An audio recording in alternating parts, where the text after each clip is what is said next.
बिस्मिल्लाहिर्रहमानिर्रहीम, अस्सलाम वालेकुम। Welcome to She's Cooking Corner. तो मेरी वीडियो को आपने लास्ट तक देखना है। आई होप कि ये रेसिपीज़ पसंद आएगी। तो ये इंग्रेडिएंट्स हैं 1 टेबल स्पून हमने चाट का मसाला लिया है और हाफ़ टेबल स्पून हम ये गरम मसाला पाउडर लिया है हमने, और हाफ़ टेबल स्पून काली मिर्च का पाउडर, और हाफ़ टी स्पून हमने हल्दी ली है। Paprika powder half table spoon लिया है, और हाफ़ टेबल स्पून हमने लिया है काला नमक, और आमचूर पाउडर हाफ़ टेबल स्पून लिया है, और हाफ़ टेबल स्पून धनिया ज़ीरा पाउडर लिया है हमने, और हाफ़ टेबल स्पून कुटी हुई लाल मिर्चें ली हैं, और 1/4 टीस्पून नमक का लिया है,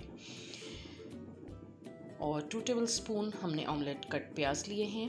इसको इस तरह से चॉप कर लेना है आपने, और 2 टेबल स्पून ये मिर्चों को भी आपने चॉप कर लेना है, हरी मिर्चों को 1 टेबल स्पून, और 1 टेबल स्पून हमने लिया है लहसुन अदरक का पेस्ट, और 2 टेबल स्पून धनिया और पुदीना इस तरह से कट कर लेंगे वॉश करके। और बॉईल किए हैं 1 kg आलू, नमक डाल के हमने बॉईल कर लिया था, और ग्रेटर से इसको ग्रेट कर लिया है, और आधा घंटा आपने इसको फ्रिज में रखना है। और 3 ब्रेड लिए थे हमने, और उसका हमने इस तरह से क्रम्स बना लिया है चॉपर में डाल के, ये बाइंडिंग के लिए यूज़ होंगे। तो एक मिक्सिंग बॉल लेंगे और उसमें ये सारे स्पाइसेस डालेंगे, हरी मिर्चें, प्याज, धनिया, पुदीना, और ब्रेड क्रम्स और लहसुन अदरक का पेस्ट डाल के इसको अच्छी तरह से हमने मिक्स करना है, बहुत अच्छी तरह से, और आधा घंटा हम इसको फ्रिज में रखेंगे। तो ये हमने जो ली हैं स्टिक्स ली हैं, वुडन स्टिक्स ली हैं हमने बारबेक्यू, और उनको हमने एंड से बांध लिया था धागे से, और इस तरह से रैप करेंगे फॉइल पेपर में। तो जी एक पैन लेंगे, उसके अंदर 6 से 7 टेबल स्पून हम ऑयल डालेंगे, उसको गर्म करेंगे मीडियम फ्लेम पे।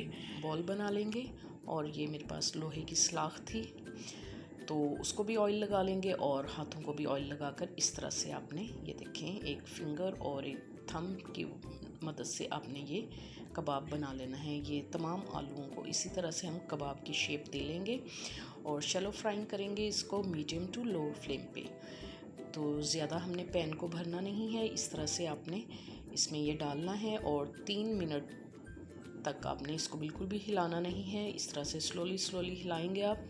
और इसमें 3 टेबल स्पून हमने राइस फ्लोर का डाला है ताकि अच्छे से बाइंडिंग हो जाए, और मुझे भूल गया था बताना। तो इसी तरह से आपने इसको चारों तरफ से गोल्डन ब्राउन कर लेना है। तो हम आपको इसी तरह से डिश में निकाल के दिखाएंगे। ये स्नैक के तौर पर शाम को आप यूज़ कर सकते हैं, दावतों में भी बना सकते हैं। तो फिर हम इसी तरह से सारे गोल्डन ब्राउन करके बना लेंगे, और आपको डिश में असेंबल करके दिखाएंगे। इसी तरह से आपने तमाम कबाब्स रेडी कर लेने हैं। तो जी ये हमारे रेडी हो गए हैं, और हमने डिश में असेंबल कर दिए हैं। तो आप इसको चाय के साथ भी ले सकते हैं, स्नैक के तौर पे भी ले सकते हैं, तो बहुत ही मज़ेदार बन के तैयार होते हैं। तो आपने इसको ज़रूर ट्राई करना है। तो अगर मेरी वीडियोस आपको अच्छी लगती हैं तो लाइक करें, शेयर करें, और बेल आइकन का बटन भी ज़रूर प्रेस करें, ताकि मेरी हर नई आने वाली वीडियो का नोटिफिकेशन सबसे पहले आपको मिल सके, और ये बिल्कुल फ्री है। Thank you for watching. Next video तक के लिए अल्लाह हाफिज़।